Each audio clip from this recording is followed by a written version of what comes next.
Bismillahirrahmanirrahim.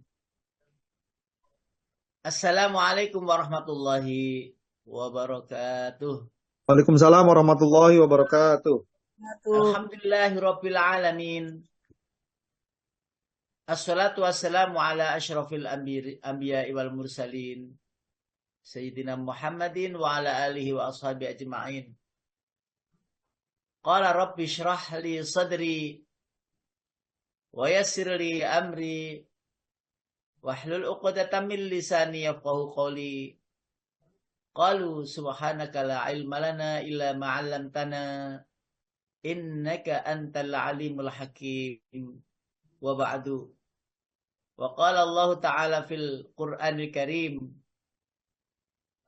A'udzu billahi minasy syaithanir rajim. Bismillahirrahmanirrahim.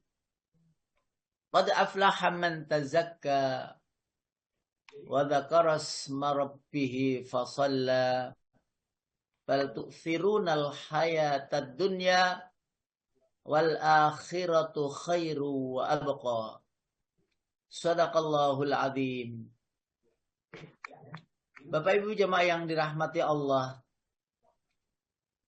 semoga pagi ini kita dalam keadaan tetap semangat dalam iman, tetap semangat dalam Islam, tetap menuntut ilmu sampai akhir hayat, mencari, menggali, mentadaburi Al-Quran, agar kita semakin dewasa, dan yang lebih penting lagi, cahaya yang ada pada diri kita semakin bersinar, menyinari diri kita, menyinari keluarga kita, dan menyinari sekeliling kita.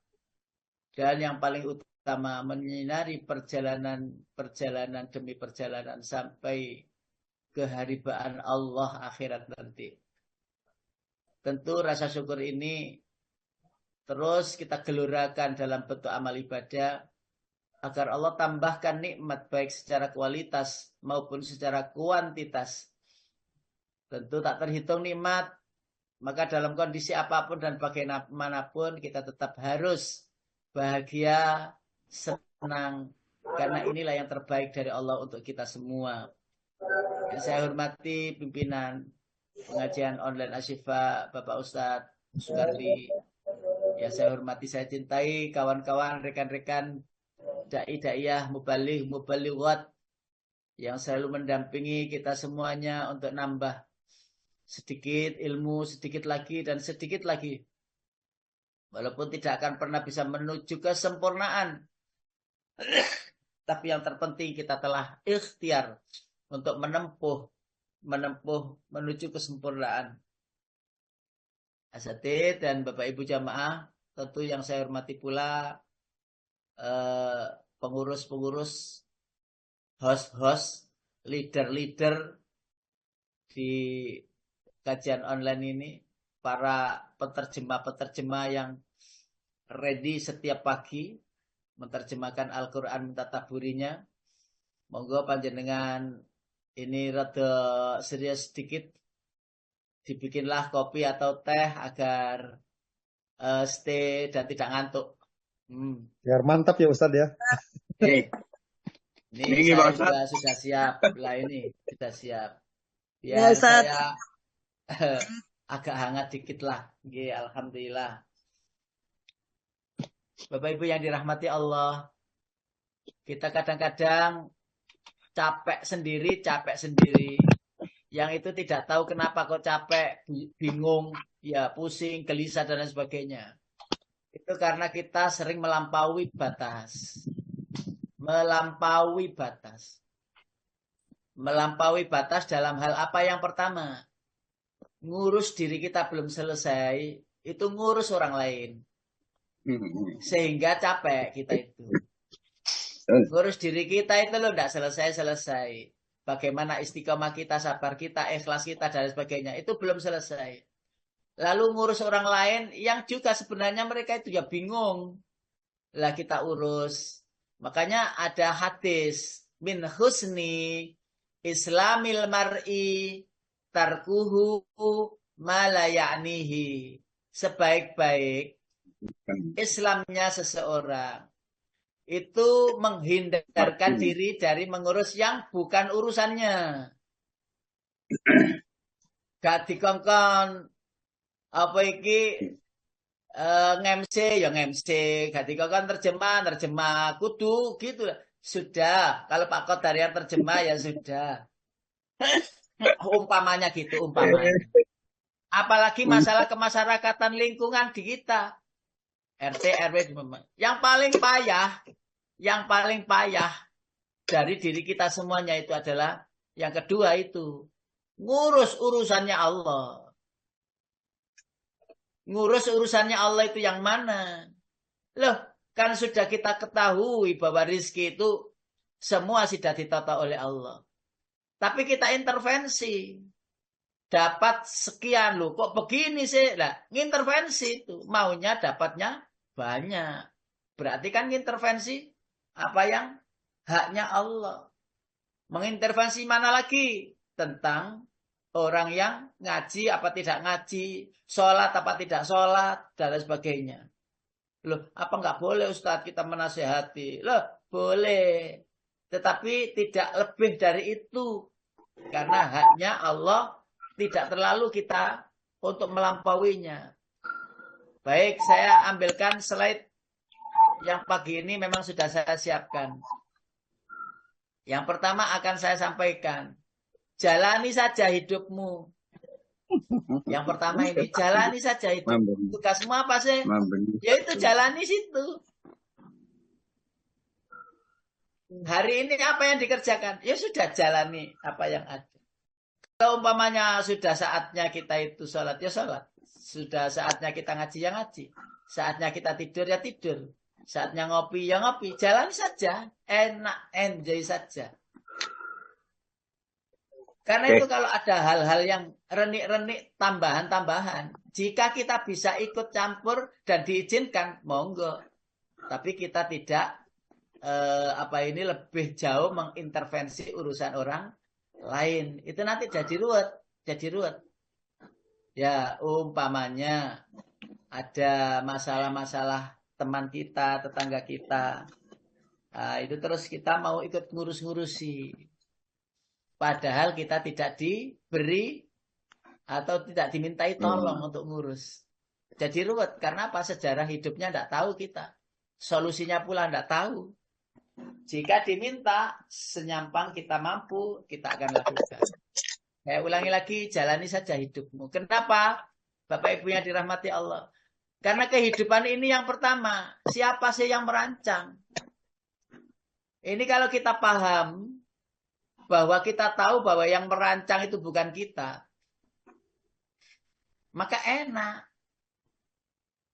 Lah siapakah yang merancang? Lah jawabannya panjenengan sudah tahu, Allah Sang Maha Arkeolog, Sang Maha Perancang. Apa itu namanya? Yang merancang bangunan gitu itu. Arsitek, Ustadz. Ya, arsitektur sejati. Bagaimana manusia itu bisa nyaman hidup di dunia. Waduh, kalau kita telah satu persatu ya Pak ya. Bu, kalau kita telah satu persatu. Bahwa kita itu dimunculkan yang merancang dunia ini Allah. Dan tempat yang terbaik di bumi ini kita tidak di awang-awang seperti di langit atau di apa ini. Tata surya sana. Enggak. Dirancang bumi ini, ngapunten ya. Sedikit mengalihkan perhatian. Bapak Ibu mungkin sudah memikirkan bahwa kita ini jalan enak, duduk enak. Jalan enak, duduk enak, lari lo enak. Jadi kita ini menapaki bumi itu enak, plek gitu. Jadi tidak ngambang gitu loh, tidak ngambang. Lah coba kalau ngambang kan tidak bisa ngelangkah. Jadi enak. Lalu Allah bikinkan apa yang ada di bumi itu segala kebutuhan. Lah rancangan ini bahkan rancangan planet itu ya. Kalau matahari itu terlalu dekat, panas. Kalau matahari terlalu jauh, kedinginan kita. bisa mati kaku. Nah itu disetting oleh Allah agar hidupnya manusia itu enak. Kadang didekatkan di musim kemarau itu rasanya panas gitu. Karena memang saat itu bumi mendekat di matahari. Dan walaupun mendekat itu Allah sudah cukupkan jaraknya.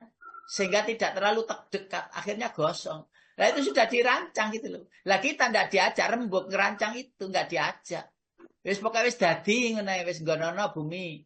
Lalu kita itu diberi tempat tinggal, ya, diberi apa ini namanya fasilitas di tempat tinggal ini itu dan sebagainya. Lah, kita sebenarnya merasa bahwa itu adalah kerja keras kita. Nah, sehingga jangan sampai lupa bahwa kerja keras kita itu sebenarnya settingan Allah dan kehendak Allah. Sehingga yang merancang Allah semuanya dan pasti itu terbaik. Saat ini kita diberi tempat duduk di rumah sambil mendengarkan ngaji, ya, tadarus, taksid tadi. Walaupun tidak kebagian, ya, bacanya, tapi kan panjenengan sudah mendengarkan. Mendengarkan pun juga hadis Rasulullah mendengarkan itu pahalanya sama dengan membacanya. Karena kita mendengarkan dengan seksama. Yang kedua, Bapak Ibu yang dirahmati Allah. Untuk apa sih ada kehidupan? Untuk apa ada kehidupan itu? Panjenengan mungkin meraba-raba jawabannya. Iya, untuk apa ya kehidupan ini ada? Kok Allah bikin-bikin langit, bikin bumi, gitu, bikin matahari. Loh, untuk apa gitu loh? Nah, pertanyaan yang mungkin kita tidak punya jawaban secara pasti. Allah menciptakan apa yang ada di bumi dan lain sebagainya ini. Sebenarnya ngapunten. Satu tujuannya.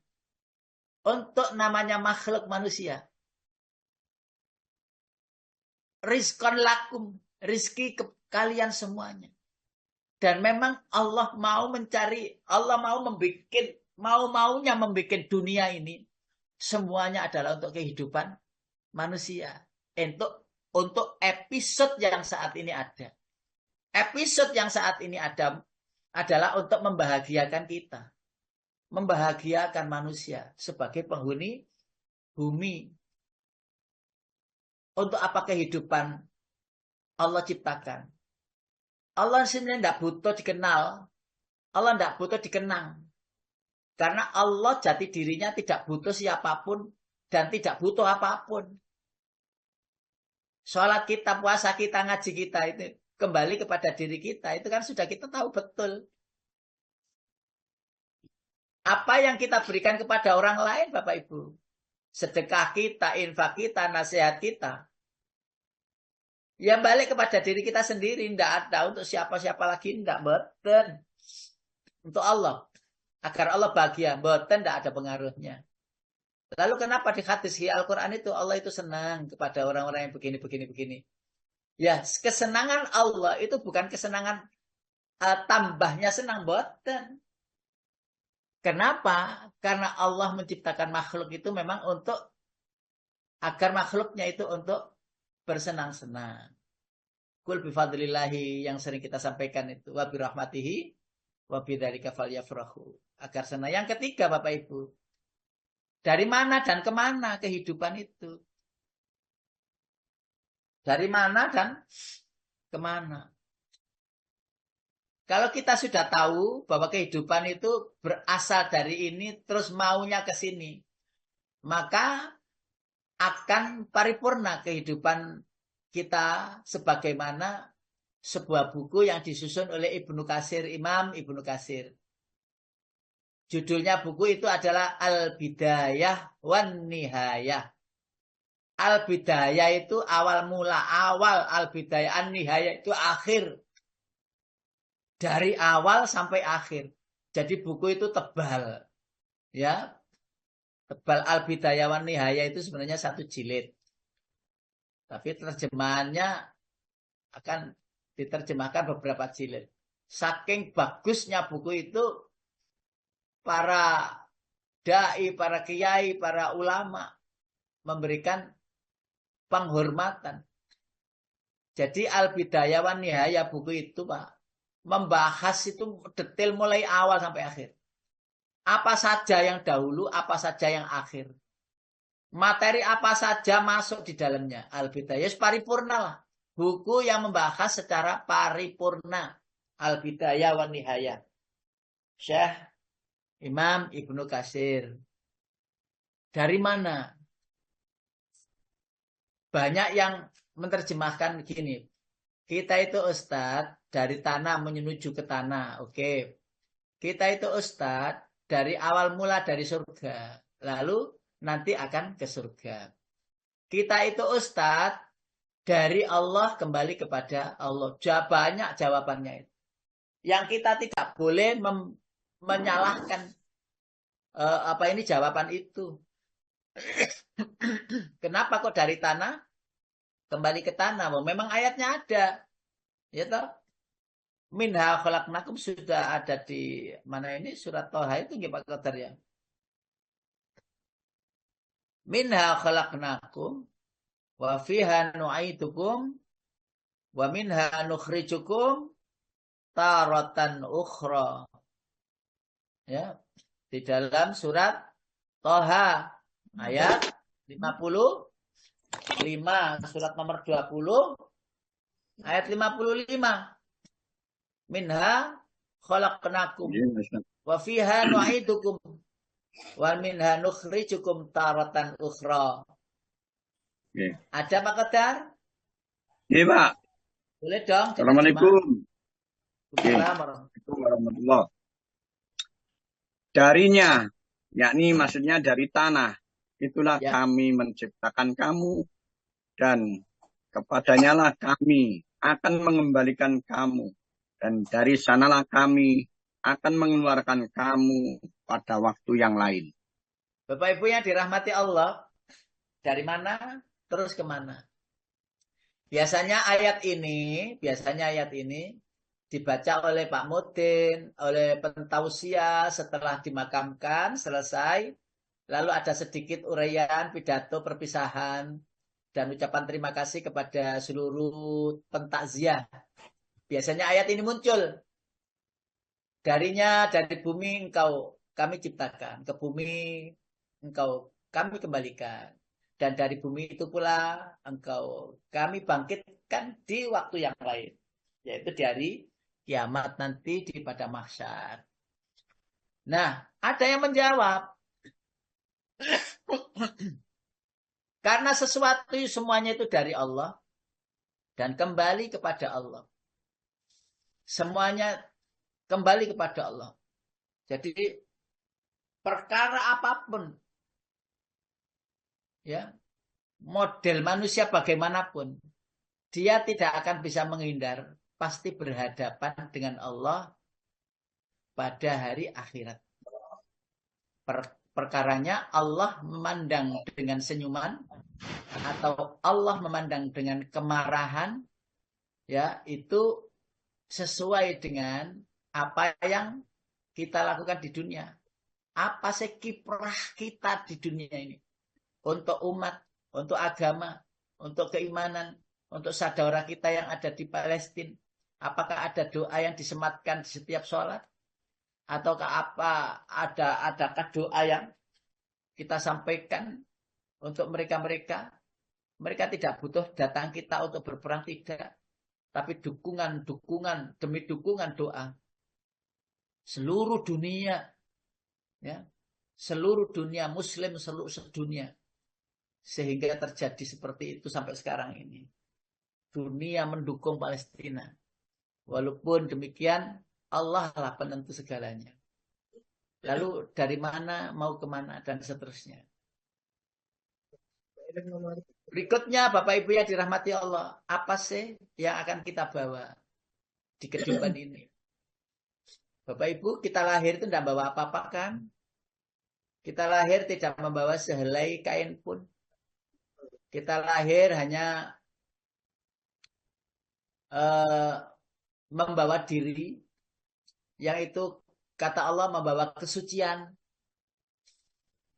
Karena belum terkontaminasi dan terpolustankan diri daripada perbuatan-perbuatan buruk. Lalu kesucian itu apakah mampu kita bawa? Kesucian itu mampu kita jaga sampai akhir hayat. Ketika kita mampu menjaganya, maka sesungguhnya yang saya sampaikan di ayat awal tadi, qad aflaha man zakkaha wa qad khaba man dassaha. Siapa yang mampu menjaga kesuciannya, maka dia akan mendapati kebahagiaan dan kemenangan. Dan barang siapa yang tidak mampu menjaga, maka sesungguhnya orang-orang yang tidak mampu menjaganya, ia akan kembali kepada penyesalan. Bapak Ibu, yang berikutnya, yang keempat, bisakah kita memilih dalam kehidupan ini? Ini yang krusial, mungkin ada yang tanya-tanya nanti dalam bab ini.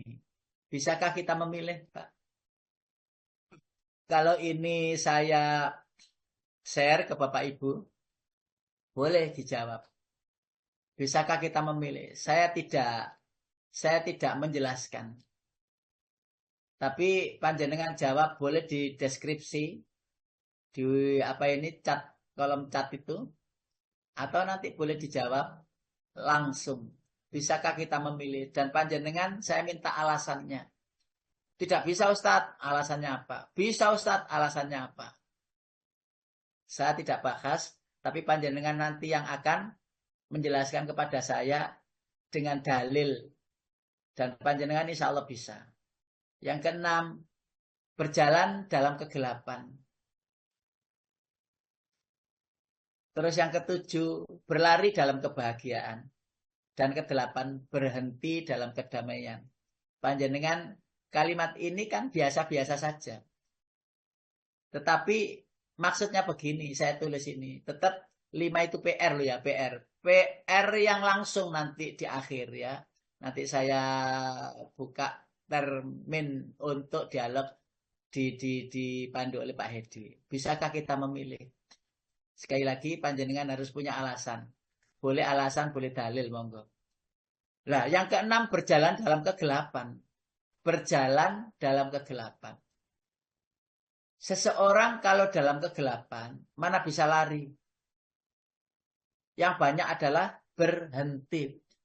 Ya kadul mataluhum kamathalil ladis tauqadanaro. Falamma adha'at ma haulahu dhahaballahu binurihim wa tarakahum fi dhulumatin la yubsirun. Itu boleh Pak Kotar diterjemahkan itu ya. Yaitu pada surat Al-Baqarah ayat yang nomor 17. Ayat yang ke-17.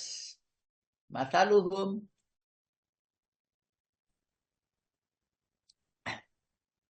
Gimana? Silakan.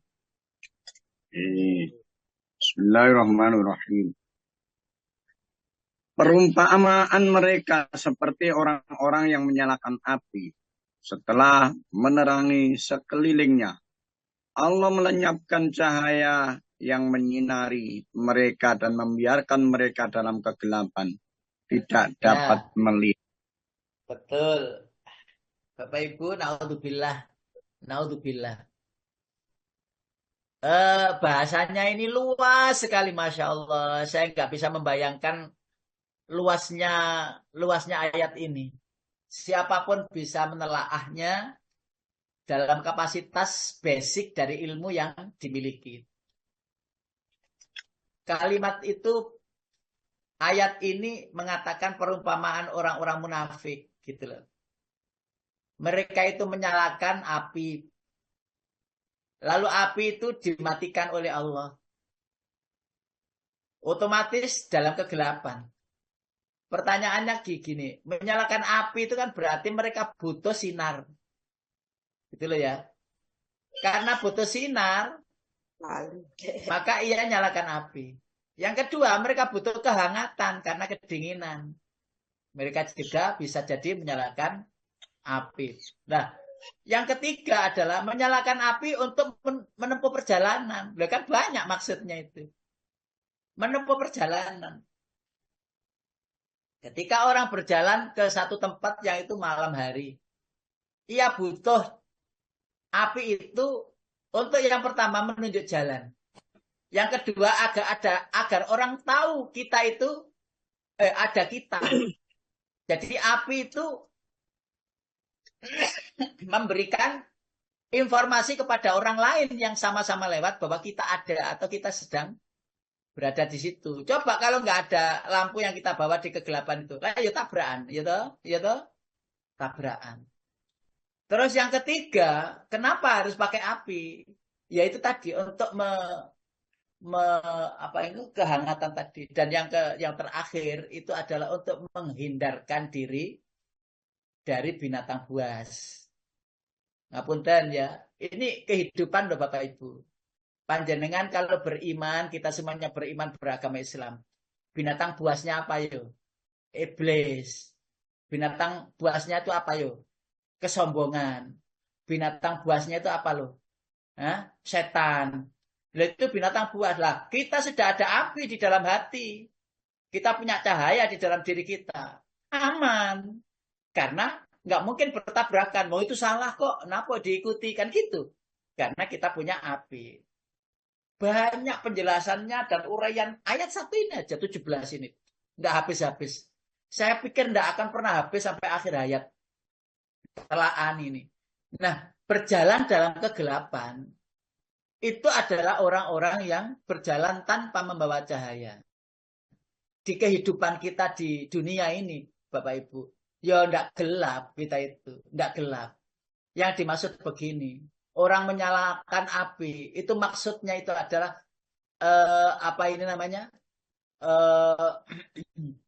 kehendak Allah sih. Ya, kehendak Allah semuanya itu. Api itu lalu dimatikan. Lah api yang dimaksud adalah dinul Islam. Mereka mendekati orang-orang yang beragama Islam.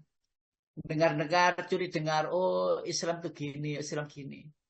Tetapi Allah punya hak paten untuk menjadikan Islam itu, menjadikan dirinya masuk Islam apa tidak, itu Allah punya hak. Lalu yang ketujuh, Bapak Ibu, masih PR loh ya. Panjenengan siapkan, bisakah kita memilih? Panjenengan siapkan. Catatannya itu. Berlari dalam kebahagiaan. Loh, catatan ini saya ambil dari Quran loh ya, Bapak Ibu. Kan ada ayatnya itu. Fafirru ilallah. Masya Allah.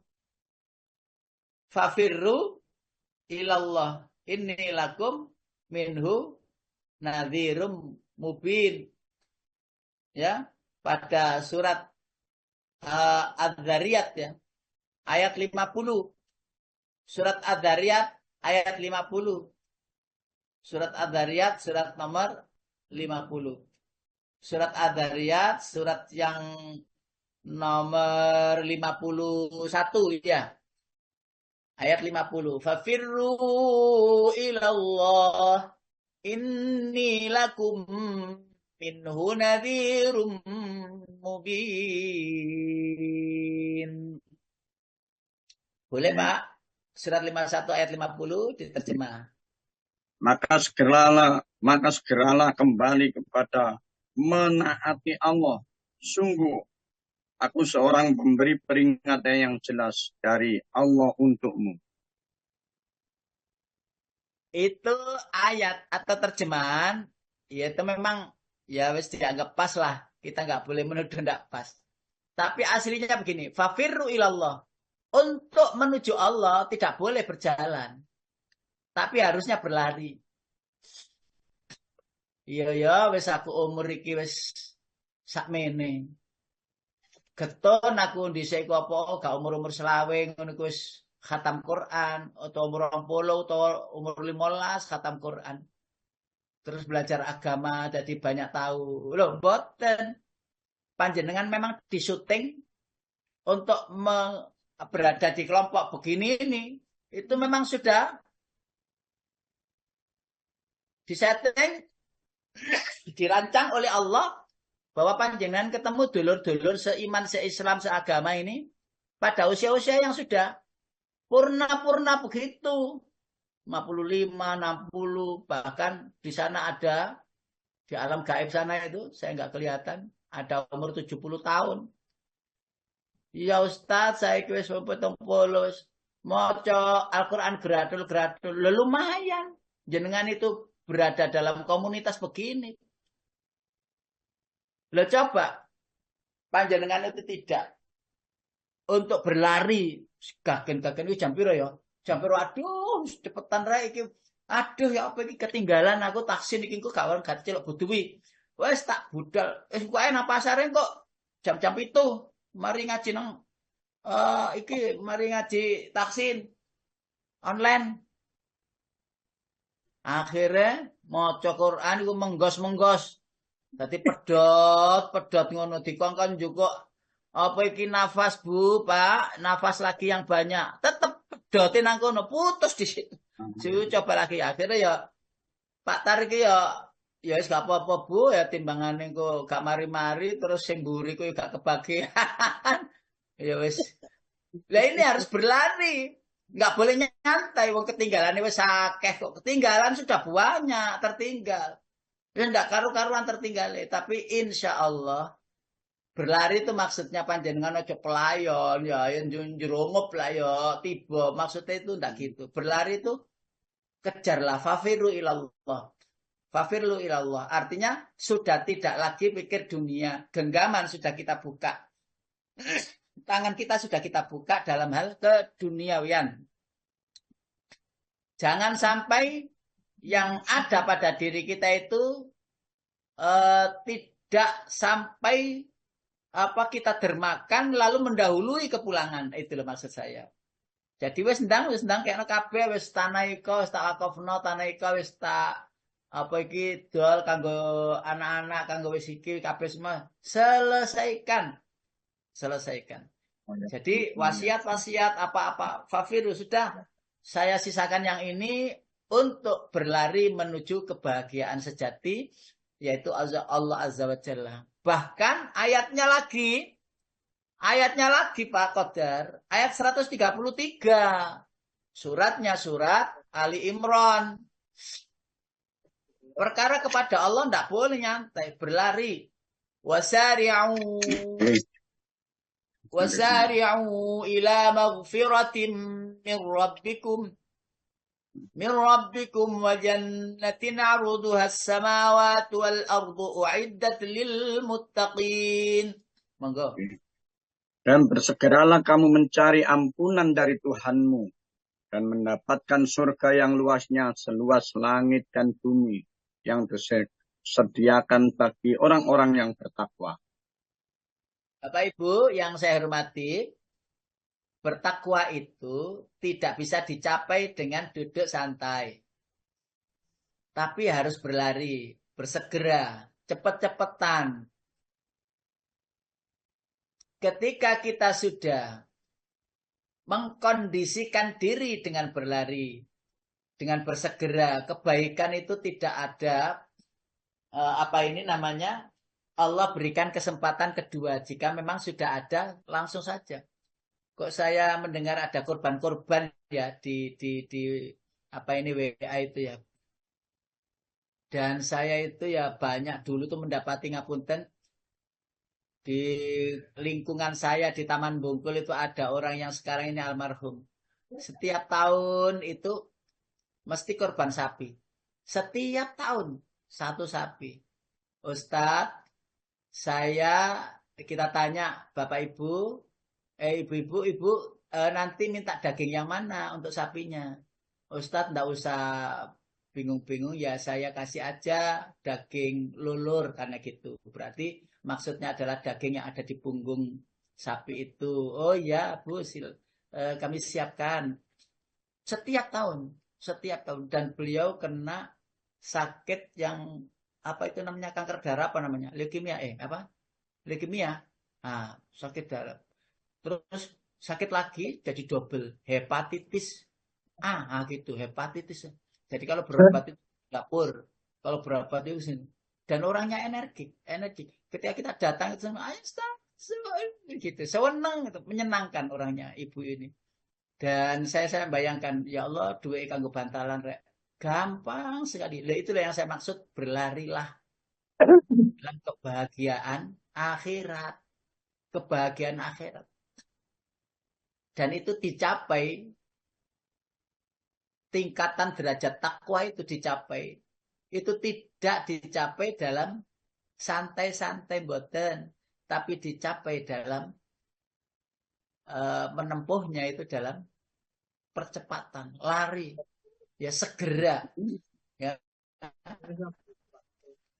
Bahkan di dalam surat Al-Jum'ah itu ada Pak ya. Dalam surat Al-Jum'ah juga gitu. Mengatakan fas'au ila dzikrillahi wa dzarul bai'. Fas'au ila dzikrillahi wa surat Jumu'ah ayat 9. Ya ayyuhalladzina amanu idza nudiya lis-salati min yaumil jumu'ati fas'au ila dzikrillah. Fas'au ila dzikrillahi wa dzarul bai'. Dzalikum khairul lakum in kuntum ta'lamun. Boleh, silakan Pak. Surat Al-Jumu'ah ayat 9. Surat Al-Jumu'ah ayat berapa? 63 Pak. Ayat 9. Surat Al-Jumu'ah itu surat yang ke-62. Ayatnya ayat 9. Nggih. Golek iman. Bismillahirrahmanirrahim. Wahai orang-orang yang beriman, apabila telah diseru untuk melaksanakan sholat pada hari Jum'ah, maka segeralah kamu mengingat Allah dan tinggalkanlah jual beli. Yang demikian itu lebih baik bagimu jika kamu mengetahui. Ya, Bapak Ibu, masih kurangkah nasihat Allah dalam Al-Quran ini? Masihkah kurang? Masihkah belum untuk segera dan terus segera? Dan redaksinya sama. Dalam bentuk arti itu bersegera atau berlari. Dengan kata fafirru. Dengan kata sari'u. Ya. Dengan kata yang lain lagi, surat Al-Jum'ah, fas'au. Dari kata sa'a yas'a, sa'yan. Sa'a yas'a berjalan tapi cepat. Sa'i itu loh Pak. Sa'i itu loh. Sa'i itu kan jalan tapi ngincik gitu, cepat gitu loh. Iya. Iya gitu ya. Lah sari itu jalan cepat. Sari itu artinya jalan raya sebenarnya. Lah kalau jalan raya itu kan tidak boleh berjalan pelan. Ya bisa ditabrak tekan buri wong jalan raya. Nah, kalau jalan gang dikoh ya, bahasa Arabnya itu dikoh, jalan di gang sempit itu ya jalan aja biasa enggak apa-apa. Nah, ada lagi fafirru, farra yafirru itu berlari. Aslinya berlari, tapi terjemahan tadi di tempatnya Pak Qadar itu bersegera, begitu juga sama. Tapi asli artinya farra yafirru itu menghindarkan diri, melarikan diri, yaitu yafirru. Umpamanya yauma yafirrul mar'u min akhi. Pada suatu hari berlari, berpisah seseorang dari saudaranya. Di akhirat itu loh.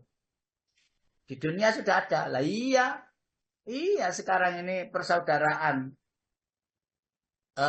Banyak apa ini namanya terpisah-pisah. Ya. Tidak mau diendangi ya enggak mau, ditemui ya enggak mau. Wis banyak. Kenapa? Karena merasa dirinya sukses, takut dipinjemi apa-apa gitu. Lalu yang ke-8 Bapak Ibu, berhenti dalam kedamaian. Berhenti dalam kedamaian. Ya Allah, kalau panjenengan sudah 6 itu paham, 7 itu paham, 8 ini pasti nyambung. Ketika kita sudah berlari dalam kebahagiaan, berlari dalam menuju petunjuk Allah, maka saat berhenti sudah tidak bisa lagi berlari. Ya, berhenti sudah tidak kuat lagi untuk berdiri. Berhenti hanya berbaring di pembaringan. Maka yang ada adalah kedamaian. Tidak ada penyesalan. Adakah orang yang di akhir hayat itu menyesal? Oh, banyak. Banyak. Gara-gara anaknya tidak ada yang ngerti agama. Ya Allah, saya keliru.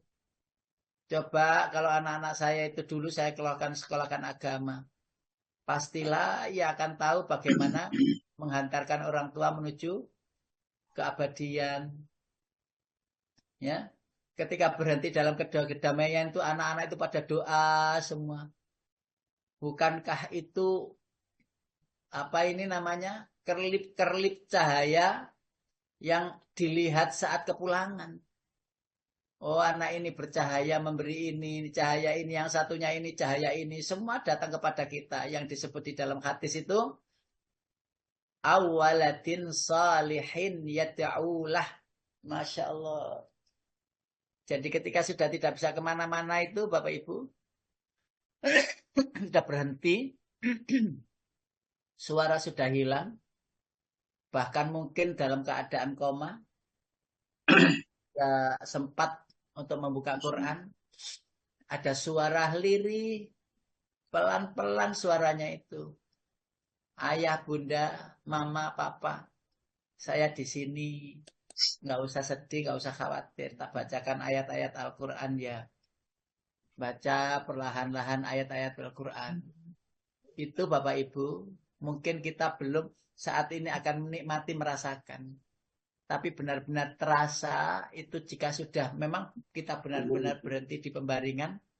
Saat kita tidak bisa kemana-mana. Saya sering membahas ini kenapa? Agar dunia ini semakin kecil bagi kita. Dan akhirat itu semakin besar perhatiannya dari kita. Karena sebenarnya yang abadi itu, yang lama, yang indah, yang enak itu akhirat. Nah, dunia ini disiapkan itu sudah paripurna, sudah lengkap, sempurna dalam artian melayani manusia.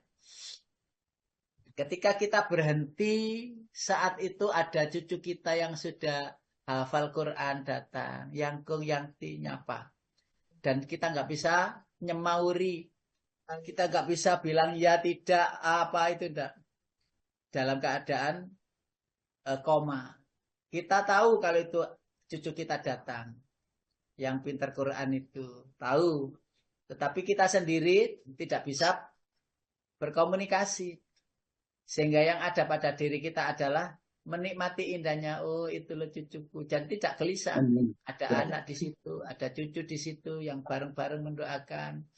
Ya anakku, saya tinggalkan, sampai jumpa lagi nanti di kehidupan berikutnya, gitu. Bisa jadi seperti itu.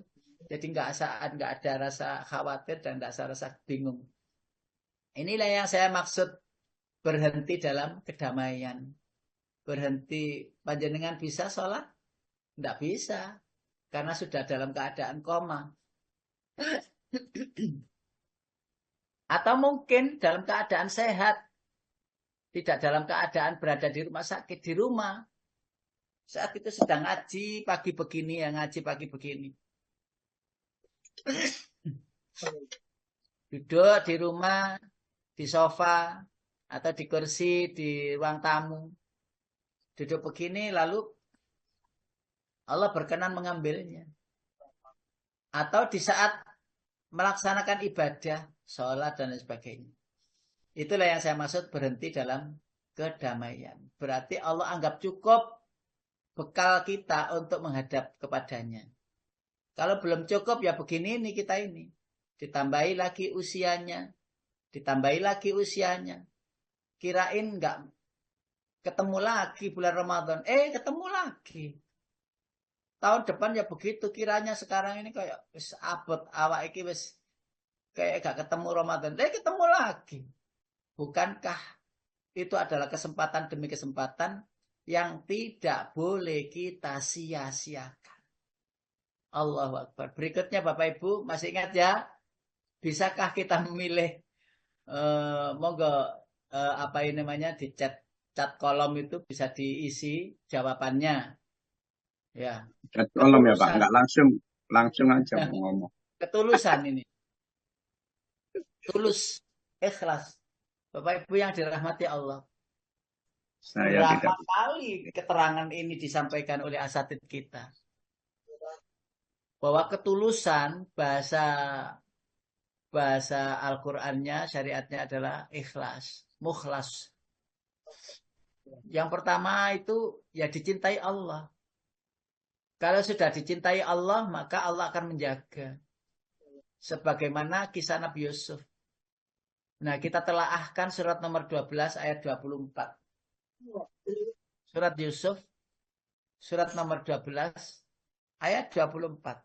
Di sana disebut itu. A'udzu billahi minasyaitonir rajim. Bismillahirrahmanirrahim. Oh, mohon maaf. Benar ya ini. Illa ibadallahil mukhlasin. Walaqad hammat bihi wa hamma biha laula ar-ra'a burhana rabbih kadzalika linasrifa as-su'a wal fakhsha innahu min ibadinal mukhlasin. Boleh diterjemah? Nggih, pinten Pak niki ayatnya? Ayat 24 surat nomor Nggih Pak, 12. nggih. Pun nggih. Dan sungguh perumpamaan itu telah berkehendak kepadanya, yakni Yusuf.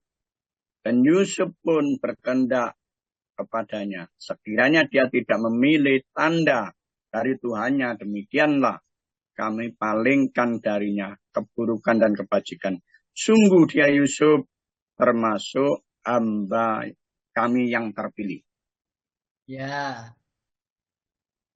Sebenarnya Nabi Yusuf itu ya berkeinginan kepada Zulaikha. Apalagi Zulaikha berkeinginan kepada Yusuf.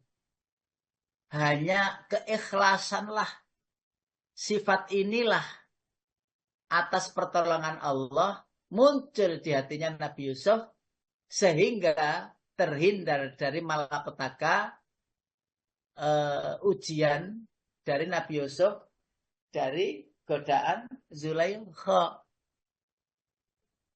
Jadi hanya orang yang ikhlas saja. Umpamanya bapak-bapak itu jalan-jalan. Loh, lah kok disopo karo arek wedok nom-noman ayu ngono. Daddy, umpamanya gitu dengan lembutnya panggilan. Come here. Kesini Daddy. Lah orangnya yo ayu semacam ngono yo duwe mobil pisan, kendaraan ngono. Lah, terus panjenengan I am sorry. Saya sudah punya istri di rumah. Sorry ya. Loh, iso jawab ngono iku lho. Ikhlas. Apa anane bojone nang omah ngono iku ya wis diterima. Ngono ku ikhlas. Oh, gak nyabang-nyabang, gak tolak-tolak. Ngono ku ikhlas. Ikhlas gitu itu siapa yang memberi? Allah. Lah, Nabi Yusuf dibikin oleh Allah ikhlas begitu untuk percontohan makhluk bumi yang lain sampai akhir zaman. Oh, tidaklah. Aku tidak tertarik sama sekali. Istriku adalah istri dunia, istri akhiratku. Bahkan bidadari di akhirat itu nanti tidak lebih cantik dari istriku yang di rumah itu. Luar biasa. Kasih sayangnya, cintanya, dan sebagainya. Oh gitu. Dan ngapunten sekali lagi, yang bisa memberikan itu siapa? Allah. Menjaga kita, bapak-bapak utamanya, ya, dari godaan itu. Nah, yang mampu menghindarkan diri seperti itu hanya orang yang ikhlas. Lah ibu-ibu sekarang itu ya nggak ada yang goda, toh. Ya banyak yang goda. Ada laki-laki itu sweet. Kok kita itu ibu-ibu kok disuiti? Tapi insya Allah ibu-ibu di Asifah ini gak harus yang disuiti. Soalnya ya wes Ya swidak iku mau Sweet. mulai swidak iku. Sing nyuwiti paling ya putune. Sorry ya, Bu. Sorry ya. Pak Sorry ya. Samit tiba, sing nyuwiti Pak. Sorry ye. Sorry ya. Ya ndak guyonan. Loh, kok ada yang menyuiti gitu ngapunten ya. Ya namanya orang itu ya. Saya itu ya diberitahu, diceritani orang lain. Sudah mbah-mbah usianya itu ya wis mbah-mbah. Gitu itu ini ustadz yang cerita sama saya. Itu godain ustadznya. Godain ustadznya untuk berbuat semena-mena gitu itu. Loh ustadznya cerita sama saya. Terus saya goda. Loh apa lo sampean gak gelem larjek iki? Ngawur rek kon niku ya. Iki mbah-mbah sing ngejai ya jenam kurang ajar juga ngomongnya itu. Mbah-mbah lah itu bisa terjadi. Ngapunten ya, ngapunten. Nabi Yusuf itu lah ya mulai usia 6 tahun ya dipungut oleh Zulaikha. Ketika Nabi Yusuf sudah pada remaja umur 20-25. Panjenengan bayangkan Zulaikha itu wis umur pira yo? Ya sudah tua. Dan tetapi karena apa ya? Seperti itulah. Nah, disinilah sifat ikhlas itu dijaga oleh Allah orang tersebut agar terhindar dari kedurhakaan kepada Allah. Itu karunia dari sifat ikhlas. Yang kedua, dari ikhlas itu terhindar dari godaan iblis.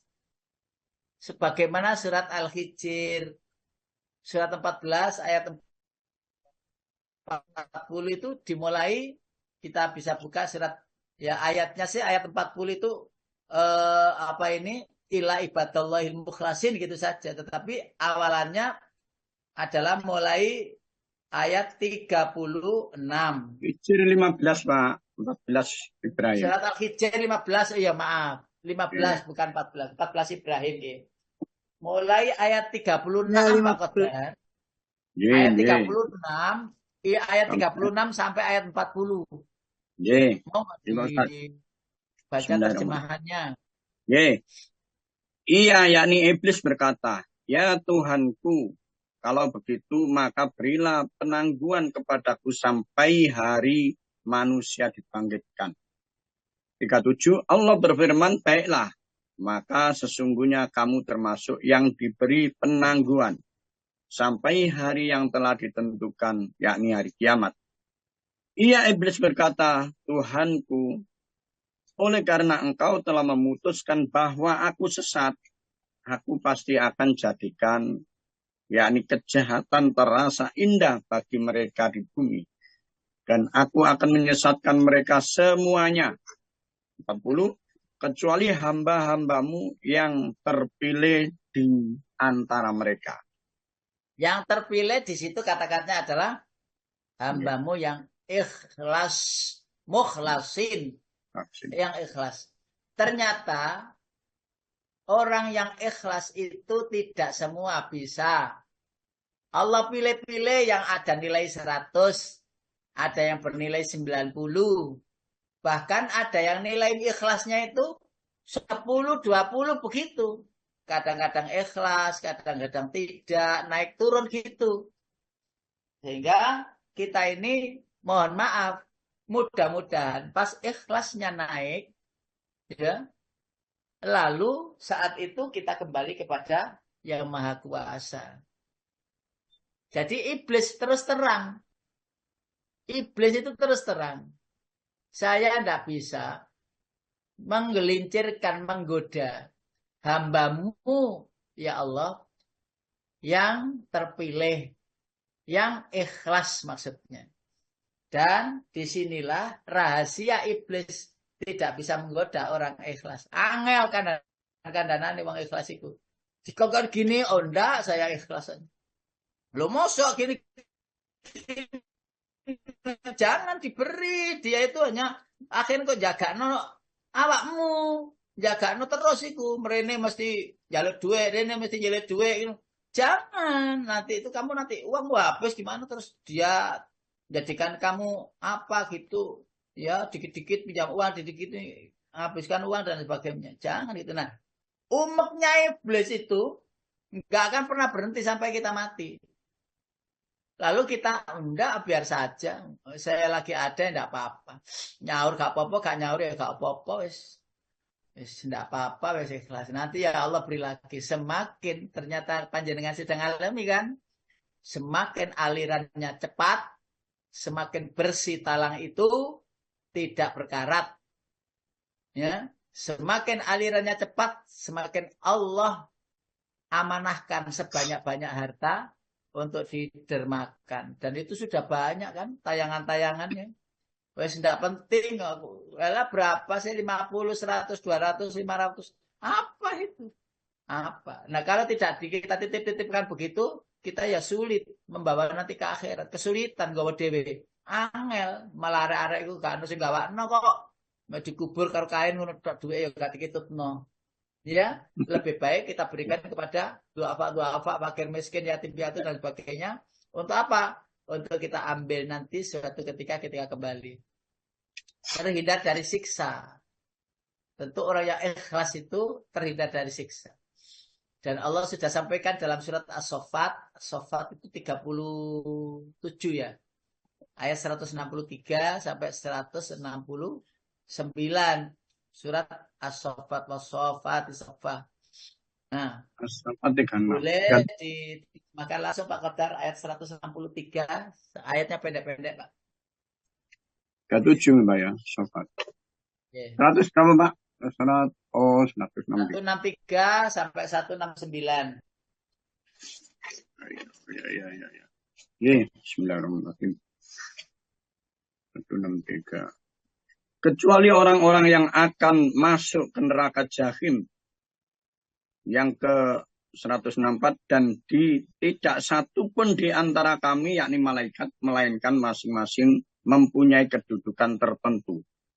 Dan sesungguhnya kami telah mengatur dalam barisan dalam melaksanakan perintah Allah. Dan sungguh kami benar-benar terus bertasbih kepada Allah. Dan sesungguhnya mereka orang-orang kafir Mekah benar-benar pernah berkata, sekiranya di sisi kami ada sebuah kitab dari kitab-kitab yang diturunkan kepada orang-orang dahulu, tentu kami akan menjadikan hamba Allah yang disucikan, yakni dari dosa. Tetapi ternyata mereka mengingkarinya, yakni mengingkari Al-Quran. Maka kelak mereka akan mengetahui akibat keingkarannya itu. 14 Pak. Baik. Ya, kecuali orang-orang yang ikhlas. Ayat 169. Baik. Bapak Ibu yang dirahmati Allah. Dari uraian demi uraian. Ya. Berikut adalah tambahan. Ini udah bisa digerakkan. Bentar. Segalanya telah diurus. Jadi kerjakan apa yang menjadi tugas kita. Sisanya adalah Allah yang mengurus. Allah Maha tahu. Gitu. Dan kita itu tidak tahu. Karena itu ada hubungannya dengan tadi itu. Kita itu bisa memilih apa tidak. Allah Maha tahu dan kita tidak tahu. Allah Maha kaya dan kita tidak. Allah pemilik segalanya dan kita juga tidak. Allah siapkan segala kebutuhan, ya, dan Allah kasih sayang, Allah kasih dan sayang tak akan berkurang terus menerus kasih sayang itu ada. Segalanya telah diurus oleh Allah. perkara berikutnya adalah kembali ke sini tadi. Saya ulangi, karena segalanya Allah yang urus. Kenapa kok demikian? Karena Allah Maha tahu dan tidak ada yang tahu. Lah kita kok mengintervensi pengetahuan. Ya, mengintervensi apa yang Allah tetapkan atau wilayah Allah. Maka itu tadi, capek kita. Pusing kita itu. Lah dalam ayat 29 surat Ar-Rahman itu sampai Allah mengatakan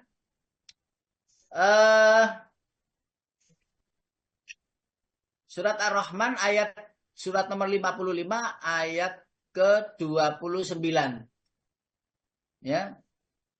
Yas'aluhu man fis samawati wal ard kulla yaumin huwa fi sya'nin. Yas'aluhu meminta kepada Allah. Man fis samawati wal ard. Siapa saja yang ada di langit maupun yang ada di bumi. La kulla yaumin huwa fi sya'nin. Setiap hari itu Allah sibuk memberikan pelayanan kepada kita. Memperhatikan kita agar tetap bisa berkedip. Memperhatikan seluruh manusia di dunia ini agar bisa berkedip. Agar bisa bernafas dengan baik. Agar bisa berkarya, beribadah. Semua satu persatu dilengkapi oleh Allah tanpa terkecuali. Belum yang makhluk-makhluk lain. Dan Allah Maha tahu bahwa apa yang ada pada diri kita ini yang terbaik. Saya ulangi. Allah Maha tahu. Berarti karena pengetahuan yang terbaik dari Allah itu, maka apa yang ada pada diri kita ini pastilah yang terbaik. Maka jalani saja. Jalani saja. Nanti akan sampai kepada ujung perjalanan. Yesus pakai jalan terus, sholat, ngaji. Ya udah jalani saja. Kok tambah ilmu, alhamdulillah. Kok tidak tambah, ngaji lagi. Allah Maha kaya dan kita tidak. Kekayaan tak terbatas dan tidak akan pernah habis. Kekayaan Allah itu untuk diberikan kepada makhluk hidup yang telah diciptakan. Nah, Allah pemilik kita dan kita tidak memiliki apapun. Kalau sudah Allah mengatakan Allah pemilik, maka jangan merasa memiliki. Itu nanti jadi pusing. Harta yang dititipkan ya bukan pemilik kita, pemiliknya. Ilmu yang dititipkan Allah yang punya. Bisa jadi terus tahu-tahu pikun. Ustadz kita, Ustadz Al-Falah, ya kan ini pembuktian saja bahwa ilmu yang banyak, hafalan Al-Quran, ilmu yang dimilikinya, musnah seketika setelah ada kecelakaan. Ustadz kita di Al-Falah. Sehingga lupa semuanya, ya Allah, lupa. Sampai Fatihah pun juga lupa. Coba, apa yang bisa kita miliki? Boten wonten, tidak ada. Tidak ada. Masya Allah. Allah siapkan segalanya dunia akhirat. Kasih dah sayang tidak akan berkurang. Nah, baik. Kita kembali ke yang tadi. Lalu kita sampaikan. Nah, bisakah kita memilih? Sampai di situ Pak Edi, saya kembalikan kepada panjenengan untuk melanjutkan ngaji kita pagi ini. Monggo.